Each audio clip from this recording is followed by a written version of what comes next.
Welcome to Soar Higher with Jason Ballard, a podcast developed for leaders by leaders to inspire you to reach your highest altitude possible by providing proven strategies, resources, and expert advice to accelerate your personal and professional success beyond what you thought was possible.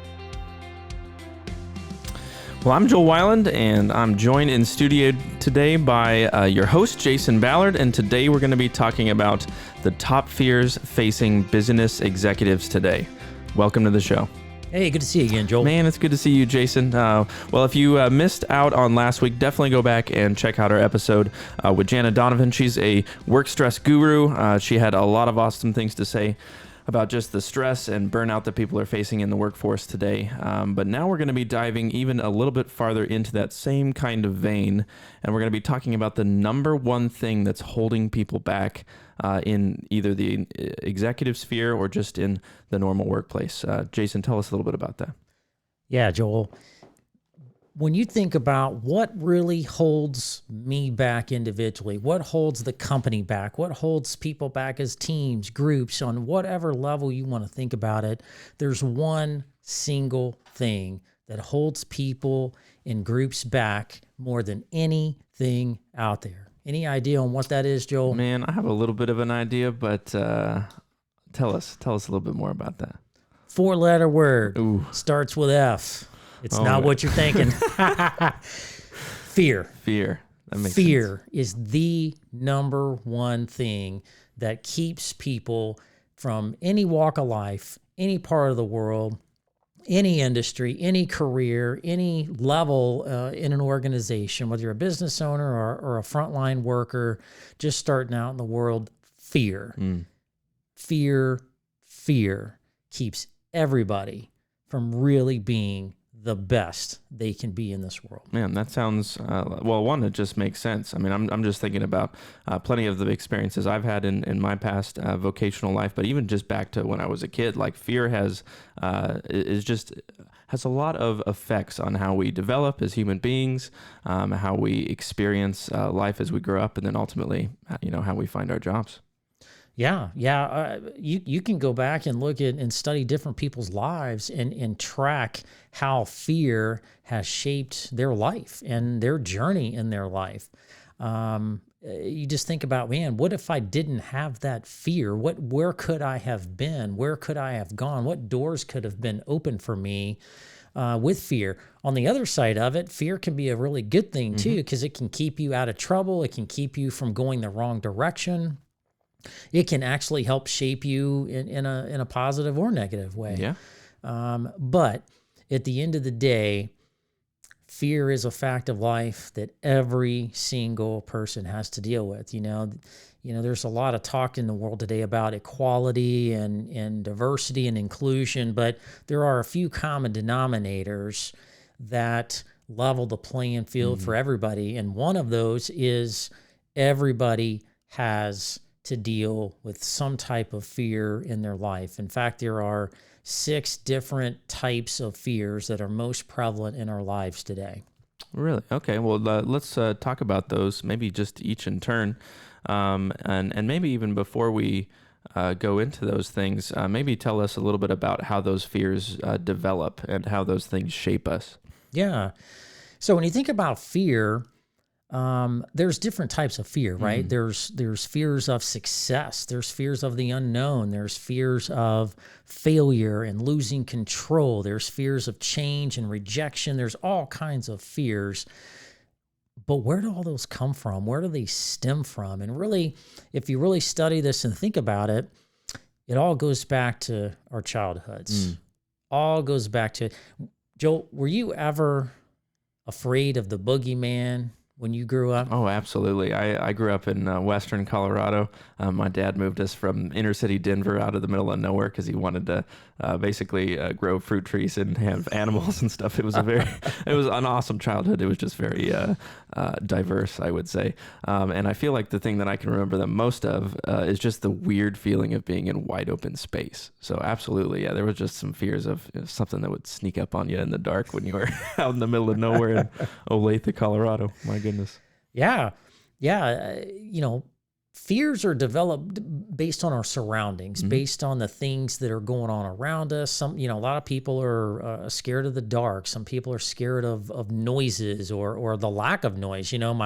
My wife, when we decide to go to bed at night, she likes to have a noisemaker playing, like a fan running, like there's this constant noise. She can't stand she's kind of in fear of silence, like it just keeps her awake. Just nothing going on, right? Yeah. And so it all stems from our childhoods. And some people are afraid of the dark, some people are afraid of the boogeyman, some people are afraid of snakes or heights or being left alone or whatever. I remember growing up out in the country, and my mom and dad, every couple weeks or whatever, they'd go out on a Saturday night. It was date night for mom and dad.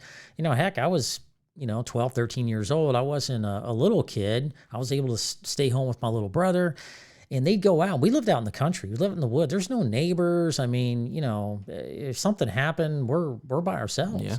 And we did have a phone, but, heck, the closest person to us would be 30 minutes away, So they'd go out, they go to eat, and they go dancing, or they go do whatever, watch a movie or something. And so living out in the country, there's all kinds of sounds, the crickets chirping, the birds flying, the trees and the winds blowing. And it was creepy. It was really, really creepy. And sometimes the air conditioner or the heater would be on, and it would make creaky noises, and you're laying in bed late at night and your parents aren't home yet. And you're, oh my God, is somebody in the house? And your mind starts playing tricks on you. But as you evolve as an adult, you kind of grow out of some of those fears, but they start taking shape in a different form. And it starts evolving around what's called Maslow's hierarchy of needs, which are 5 levels of needs, kind of like a pyramid. The foundational level is physiological, right? Okay. So everybody needs air to breathe. Everybody needs water to drink, food to eat to stay alive and healthy, and they need roof over their head. They're basic kind of elements of needs. I feel like the fear of drowning or something would go maybe into that kind of category. It could. Yeah. Absolutely could. Yeah. But the physiological is the level in which our basic needs for survival are met or not met. All right. The second level of that is safety. So what we're talking about is that we're healthy, that we have employment, we have the ability to be secure and safe, and those types our needs are met. More personal security, where you don't feel like you're in danger. You're not in a battle zone. You could be shot and killed tomorrow, or there's always something going on that's just got you on edge. And there's environmental the ability to have some kind of calm and security there, right?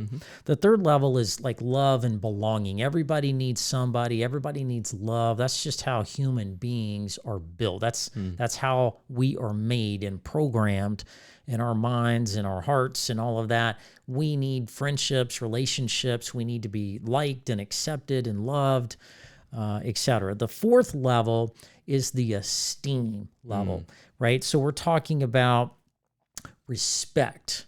We're talking about status and achieving things that make us feel good, buying that new car, getting into your first new home, and just kind of feeling established, feeling like you've figured some things out in life, and you've established some level of self-esteem. The fifth and final aspect, the top of the pyramid, where everybody really strives to be, is called self-actualization. And that's where you have achieved your full human potential. All your needs are met. You can actually be proactive, get out in front of things, have a plan, and really are starting to succeed and strive for bigger and better things, and just continuously developing and improving yourself year over year, and so forth. Yeah. Before we even get into some of the things that are just practically happening in people's lives today, both coming out of the pandemic and just normal fears that are in the workforce, has that pyramid shaped the way that you do business coaching? Is that something that you go through with men and women as you're coaching them? Yeah. I use the Maslow's hierarchy of needs as a foundational principle to teach people about a lot of different things. I teach, leadership. I teach them about, overcoming their fears, about growing in their, because all of these things are rooted in a lot of different ways, right? So if I'm coaching somebody in their personal career to go to the next level, we're overcoming fears, we're overcoming concerns, shortfalls, weaknesses, things that are holding them back, lack of confidence in various things that they either aren't inexperienced in, or they just lack knowledge in, or just, scared to, put their foot in the water and swim a little bit. Same in business, whether you're a large business, a small business, a mature business, a new business, or one that's going out of business. Those types of fears, those kind of Maslow's hierarchy of needs all get shifted around anytime the dynamics change and evolve. And so they always come into play. And so no matter where we are in the coaching dynamic and whatever we're working on, those things are always underpinning things that I will go back to and say, okay, now we're here at this stage of your growth and development, but yet we're having these challenges. So how do we root that out? What's driving that? How do we, let's get to the bottom of why that's even, in your life to begin with. And let's start working on that so we can move your business or career in the direction you want it to go without being, tripped up by, some of these constraints. Yeah, absolutely. And let me just take just a second to say, if you want to hear more about this, like come and talk to Jason. Jason's contact information will be in all of our show notes and things like that. You can learn more about him and what he does as a business coach through there. So that's just really interesting to me. I'm actually personally probably going to do some more research on just what that pyramid looks like. And man, I feel like maybe some introspection might come out of that. Well, we should. I teach the stuff, and I still go back. I go through things in my life. I've got a child in college. I got one getting ready to start high school. There's all kind of stuff that goes on in my life, even as a seasoned coach and CEO and what have you. These things, I'll give you an example. I was admittedly nervous and scared when my daughter went to college a number of months ago.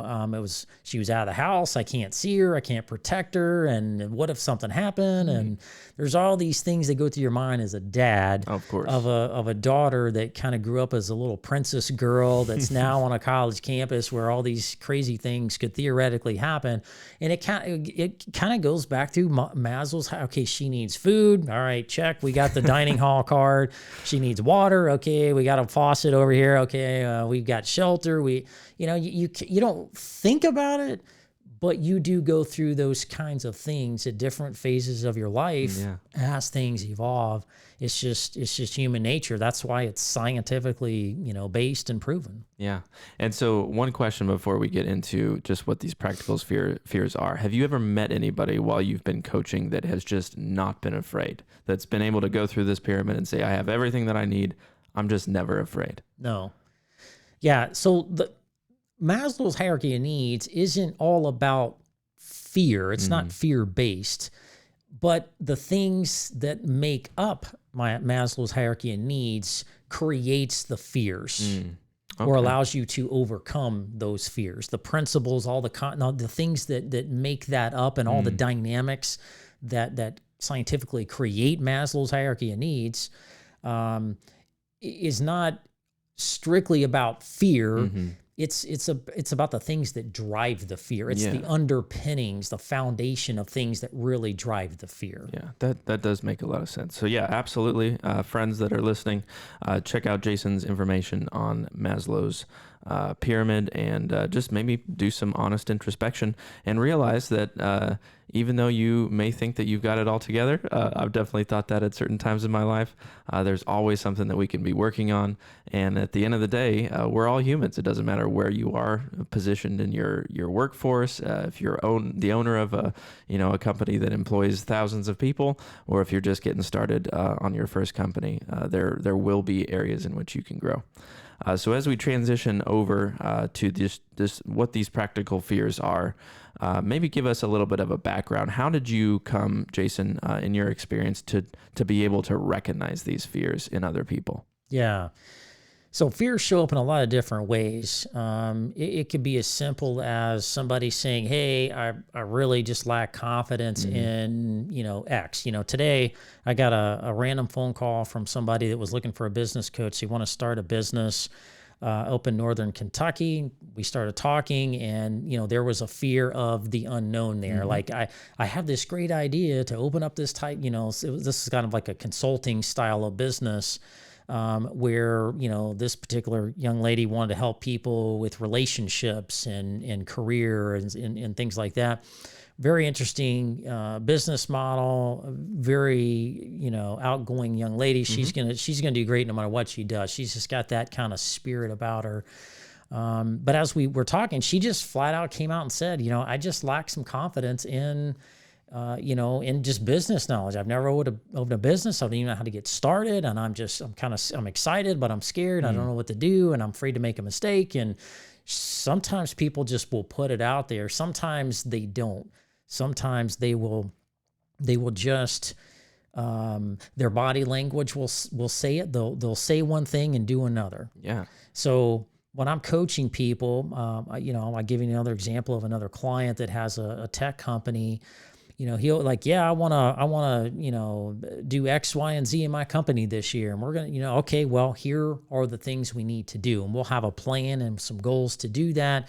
And we'll get 2-3 weeks down the road on executing the plan. Things are going good. We follow up a week or so later, and things aren't really happening. Yeah. Like, well, all right, so what's going on? Did we do X, Y, and Z this week that we need to get done this week to keep moving things forward? Well, I got busy, and you'll start hearing excuses. You'll see and hear different things, and what most people will say isn't really what's going on. They're just talking around it, and I can see it a mile away. When you do what I do for as long as you do it, you can just pick up the signs. You can hear it in the tone of their voice. You can just see the body language, and they're squirming and just they're uncomfortable talking about it. Something's going on because they should be showing it. Oh my gosh, we did it this week, and and let's go to next week, and and when they don't, something's getting in the way. Yeah. Well, a lot of times it goes back to some fears. Fears of change in a lot of cases. I've got a particular client. He's kind of an introverted guy, soft-spoken, easygoing guy, doesn't like to, hurt people's feelings kind of a person, really good man, but he needs some serious change in his business. Yeah. Not that it's not going well, but for him to go from, one level to the next in his business to achieve what is in front of him as opportunities, there's some changes that need to happen. There's some leadership things that need to happen. There's some process improvements that need to happen. And there's some discipline that needs to happen in that process. And he's got people not following the process of executing their operations, and it's causing confusion and frustration with their clients, and it's keeping them from growing. Well, what's really the root of that? Well, his fear of confrontation and talking with people and holding people accountable and leading them and ushering through it. He'd rather be the nice guy and be the likable guy, and it's that kind of a fear. Yeah, man. There's just a note on change. There was a company that we were recently consulting and just doing some org dev work with, and I remember sitting there and we were introducing these new processes for them to follow. And this company up until now had been extremely successful. They had grown and I think doubled the first year we worked with them, and then tripled the year after that. So they were just doing very, very well. But what they found out is that the poor owner, who's a great guy, was just killing himself, just with how much he was working, with all of the responsibilities that he had to go through every single week. And essentially all we were giving him was just some tried and true process information, some stuff that had worked with us, some stuff that we had seen working with other companies that we've worked with before. And there was definitely a reaction where there was just a fear of change. Yep. And that was a couple weeks ago already. We've been hearing that these changes, although they were very scary are really already showing dividends that are pretty amazing. Yeah. So let's just take this down a list. We've talked briefly about change and a couple other things like that, but let's talk about some very specific fears. And the first one that we want to address is the fear of failure. Tell us a little bit about how the fear of failure affects those in the workforce today. Yeah. As we break these fears down and really kind of understand them better, I want to remind everybody out there of a famous quote from many, many years ago from a very famous person that led this country through some of our darker days of coming out of a depression, World War II, etc. And that's President Franklin D. Roosevelt. He said, "The only thing we really, truly need to fear is fear itself." And so because people are afraid of failure, because they're afraid to make mistakes, because they're afraid of change and all these other fears, they do nothing. They'd rather do nothing than do something and it not go well. Yeah. Right? But if you do something and something of some nature comes out of it, are you really needing to be in fear? Yeah. No. And so let's break down these things. So the fear of failure, this one is huge, Joel. I see this one probably, aside from fear of change, that's probably the number 2 most common one that I see out there. And fear of failure is where people are scared to get in the water and swim. They're scared to put themselves out there. They're scared to take a chance. They're scared to, put themselves in a risky situation that may not bode well for them in their minds, right? And so normally when that happens, it's when people don't go through the process of understanding the thing they're trying to get into. Yeah. Right. So I give you an example. There was a young lady I coached probably about 1.5 years ago that was in a particular side of, she was in sales, selling, liquor and wines and spirits. And she did well for herself, but she didn't like where she was at. It was, she'd been there for a while, didn't feel like that was the right fit. And she was kind of a job to her. It wasn't really her passion. And so we went through a lot of different things, and there was a lot of fears, insecurities, lack of confidence that stem from a lot of different things. We looked at our options. I did some assessments on her. We mapped some things out with her, and it all came down to a fear of failure. She was scared to fail, scared of what people would say about her, looking like a goofball, people having to start over again and feeling like she was scared to get her confidence knocked down to where she couldn't get back up on the saddle and figure things out and go forward. And so I worked with her for a while. She later found her passion. Now she does like mutual funds and insurance and those kind of things for one of the larger companies out there, and is killing it. She is a natural people person, natural, way of just navigating conversations. And she just needed to get over that fear of failure. Yeah. I'm like, well, have you ever failed before? And so when I shared a personal story of when I went into the coaching business many years ago, I knew I was doing the right thing. I was excited, pumped up, confident, ready to go. And right before I decided to launch, there was this little thing in my head that's like, well, what if this doesn't go well? What if it takes too long to sign up? What if they don't like my coaching? What if they don't like me? There's some last minute jitters that kind of crossed my mind. I was hung up on it. I called a really good friend of mine. I've been friends with this guy. He's a guy I was in the military with. also a business owner, very successful, known this guy forever. We're like brothers. And I was just like, well, what about this? What about that? And he just stopped me dead in my tracks. He's like, Jason, stop. Have you ever failed? Literally failed, fell on your face, didn't get whatever you're going to get done. Have you failed?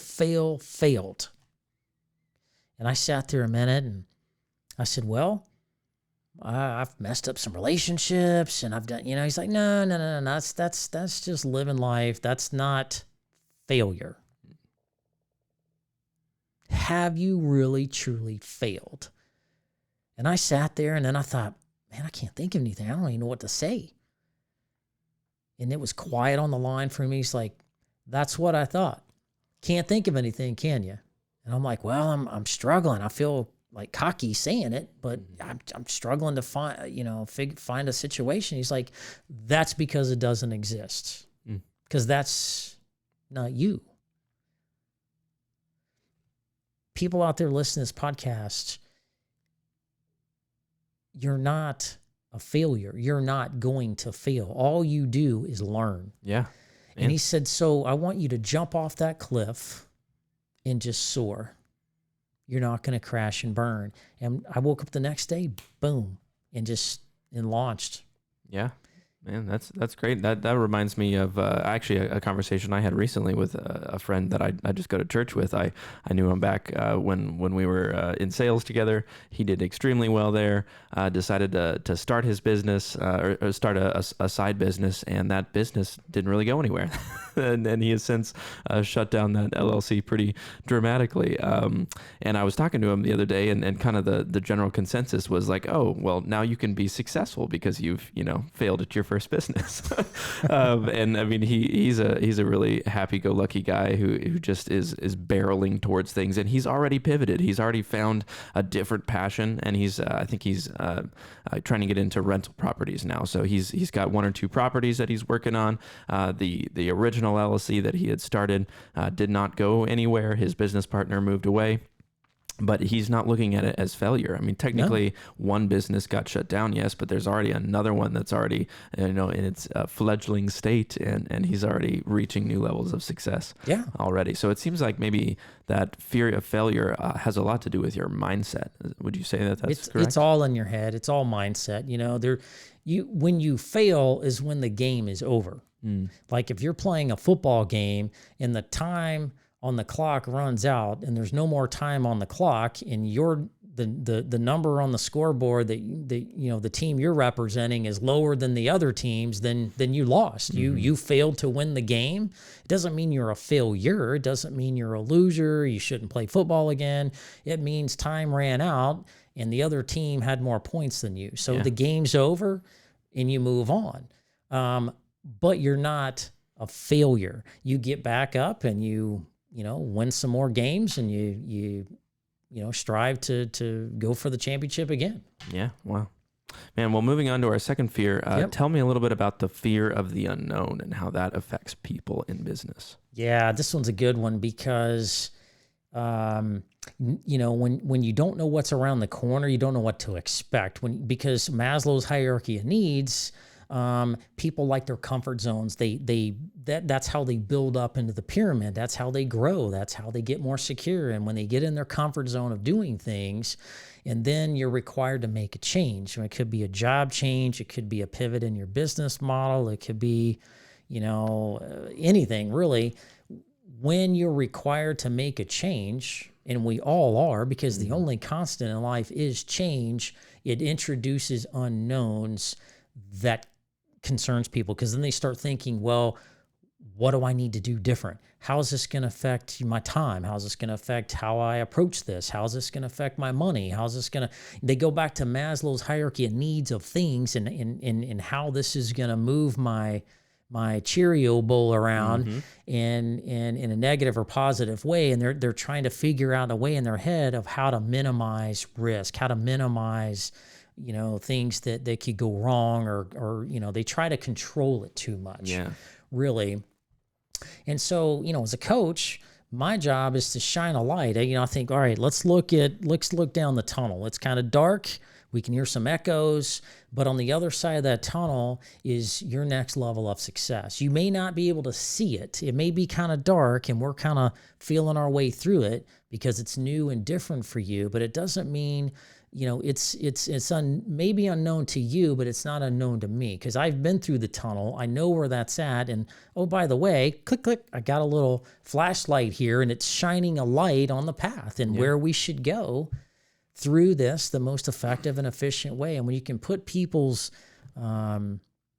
needs and fears aside around change and how much change and their ability to change, when I coach people, I'm measuring how much we need to change at one time, their threshold for change, and adjust that to keep them comfortable and confident going through it. But once you go through the process, they build confidence and they start going a little faster. But it's that initial breakthrough and the fear of the unknown of what's going to come around the corner that may be harmful. But when you can highlight there's really nothing there that you really need to be worried about, and if something too pops up, we've got other ways to deal with it that doesn't involve flight or fight. Yeah, absolutely. And that makes me think of a couple of things. One being just there's plenty of people out there that are resources. Absolutely, there's experiences that people have just never had before. But for the most part, you can find a coach, you can find a mentor, you can find somebody that's going to be like, hey, that's a terrible business idea. You need to change that up a little bit. Or, hey, man, I see you trying to lead your group of employees a certain way. Back when I had my company, I tried that and I failed miserably. And I had to pivot. So I feel like maybe it would be a good idea for me to tell you before you get to that place that it's not going to be the way that you're imagining in your mind right now. And then the second thing is that the worst thing that could happen is momentary failure. And so this makes me think of myself. There's been numerous times that I've had, a business plan or an idea that I've wanted to put in place, and I've got afraid because I didn't know how it was going to work out. I wasn't willing to take those risks. And I admit that with some chagrin and horror, of course, to myself, even to this day. But you are exactly right. Like, there is a fear of the unknown, but that unknown can be addressed very, very easily. Our third fear that we want to address is a little bit of a surprising one for me, and that's the fear of success. Tell us a little bit about the fear of success. So everybody wants to be successful. Everybody wants to make good money, and everybody wants to take care of their families and live, some wonderful lifestyle and take vacations and enjoy life and travel the world, or, whatever's important to you and whatever you're defining as success. But the question is, well, how do you define success for you? Mm-hmm. Whatever that may be, for some people, it's being a millionaire. For some people, it's owning 50 businesses. For some people, it's, living the nice, peaceful, quiet life out in the country. It's different for everybody. But as people are evolving through their lives and careers and businesses, normally people will want to grow and improve and get better and better and better of some sort, making more money or improving or hiring people or, whatever that may be for them. But then they get on the right path. Then they start thinking, oh my gosh, this is getting busier.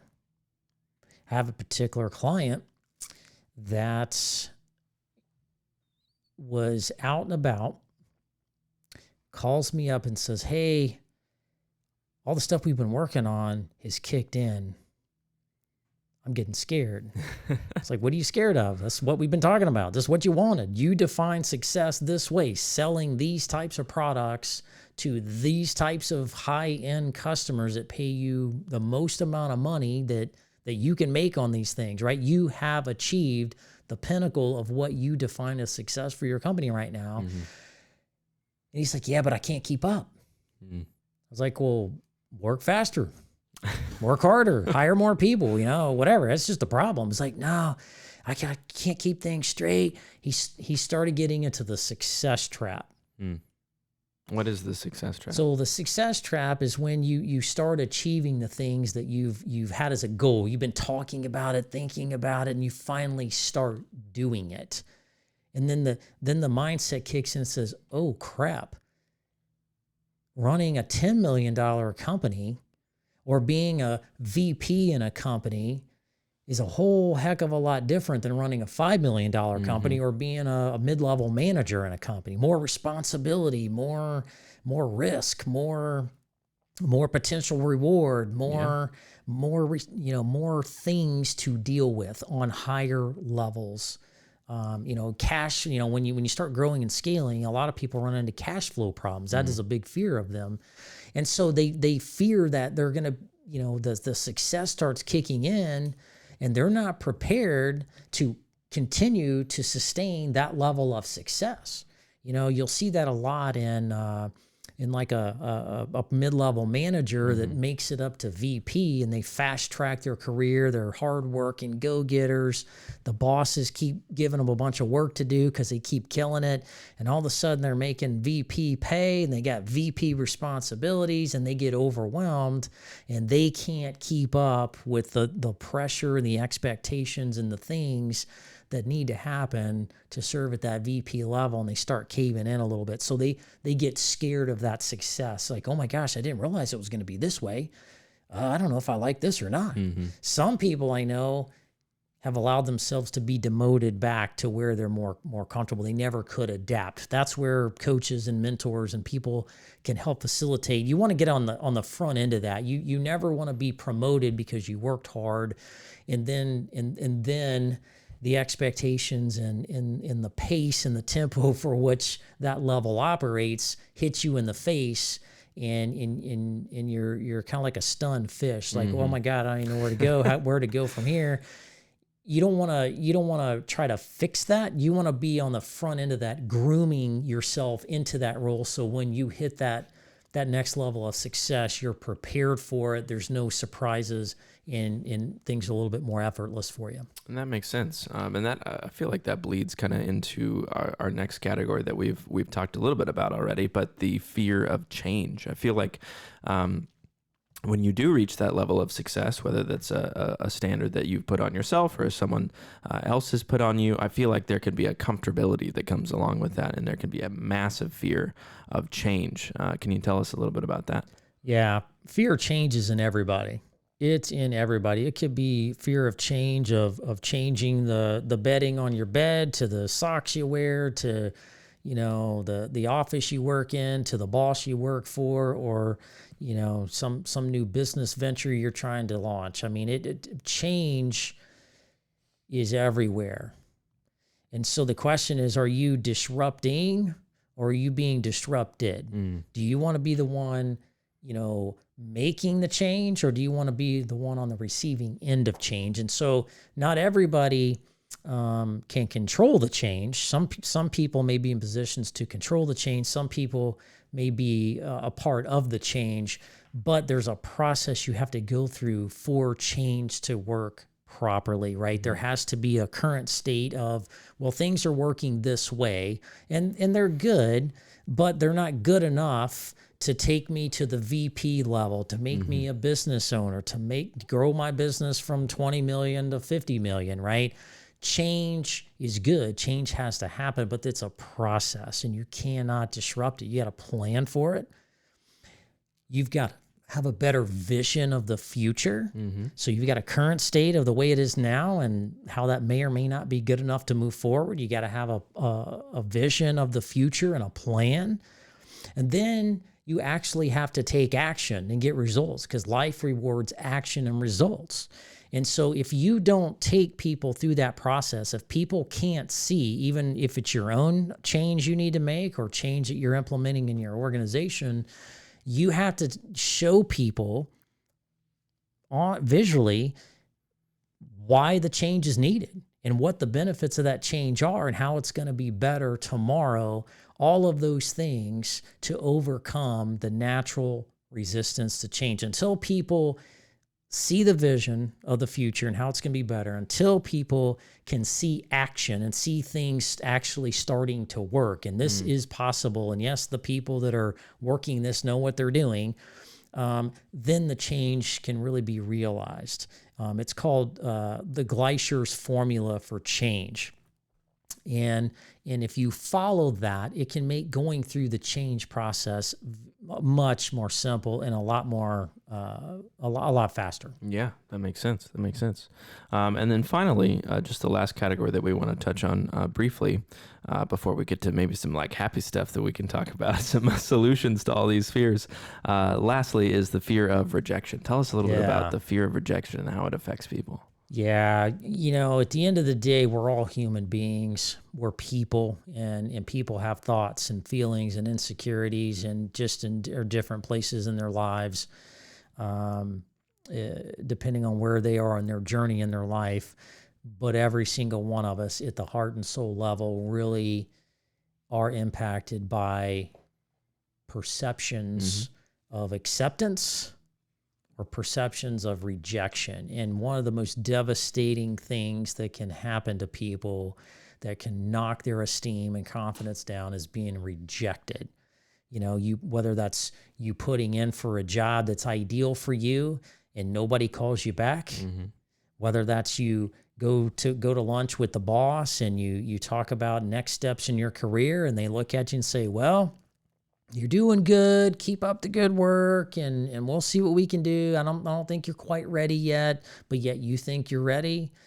It could be, going through relationship issues, in your personal life. It could be, your kids. I've got teenagers, so my kids go through, and they're girls, and so they go through all kind of emotional things with their friend groups. One day it's the best day ever. Another day it's it's worst day ever. And it all really depends on their friend groups and, who talked to who and who was nice to who and who was inclusive and who wasn't.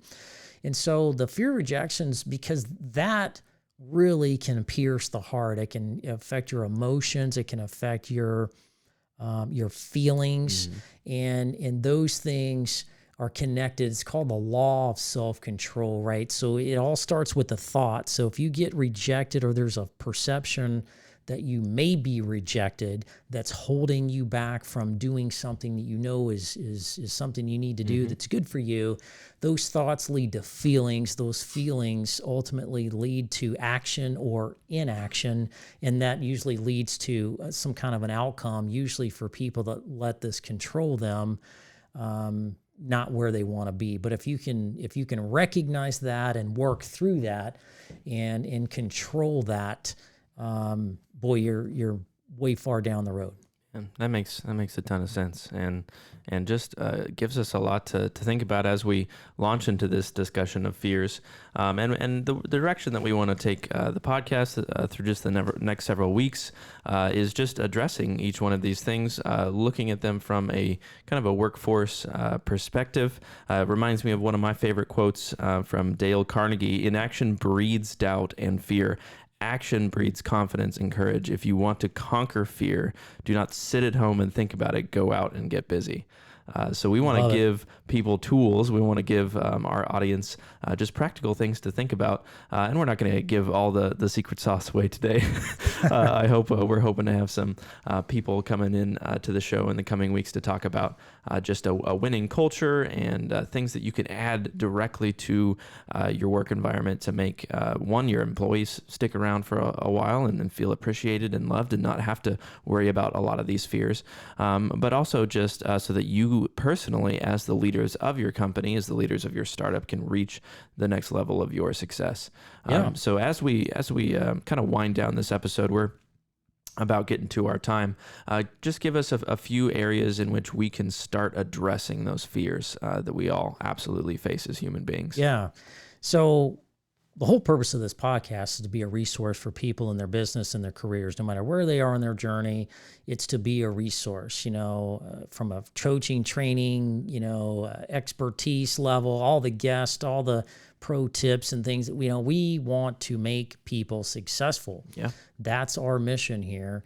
And so we've got 5 key tips that can help you deal with fears, no matter what they are, you can deal with them. And so the first one is very simply recognizing you have the fear. If you can't solve a problem if you don't admit you have a problem to begin with. And so admitting you have a fear, well, what fears do you have? And so ask yourself, if out there in the audience, what's holding me back? What am I not the best at today? Why am I, settling for less in my job, career, business, family, friends, whatever that may be for you? What truly is keeping you up at night and it's holding you back? And recognize that. Write that down and get real comfortable with it. The second thing you can do is just get more informed. A lot of people make a lot of bad decisions that are fear-based when they just really lack information. Oh, yeah. And so we live in the information age. Everybody's got a phone, everybody's got technology all around them. And so do research. Take the time to learn about whatever it is for you to overcome some of the fears. If you're in fear of, oh my gosh, I'm a mid-level manager and my boss wants to groom me to be a VP, and that sounds great, I like the money, but I don't know if I want to work late hours. I don't know if I want to be put under that kind of pressure. They start getting, okay, do research. Study some things online. There's a lot of tools and resources. You can go to my website at soarhighercoaching.com for one. Talk to other people. Find a mentor. Find a coach like me. Find people that may have already achieved that VP status and talk to them. Just go to lunch with them. Buy them lunch and just, how did you do it? What changed? What was different? And just being informed normally will lower your anxiety and allow you to kind of take things in smaller chunks and build and arm yourself with things that can help you make really, really good decisions on how to go forward. The third thing is, just reviewing your options. The world's full of opportunity and options. Look at your options. After you gather information, just say, okay, what's the best thing for me today to take a next step forward and take action in moving forward to achieve whatever it is that you're trying to achieve. The fourth thing is taking that action, making a decision, pulling the trigger. Do not sit there and let yourself get into analysis paralysis of looking and talking to 4 million people. I meet entrepreneurs all the time. Normally earlier on in their startup, aspect of their journey.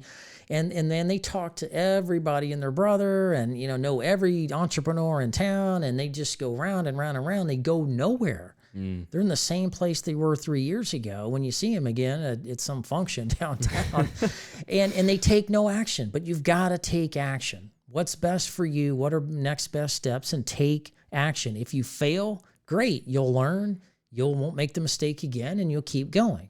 And finally is surround yourself by smart people that have maybe gone through these types of things. You are only as good as the people you surround yourself with. So find experts. Yeah. Find people that have been through these things, that have taken their lumps, and you can learn from and prevent some things from happening to you. And if you do all those things, I think you're going to land up in a good place. And so I'd like to leave everybody today with 2 definitions of fear.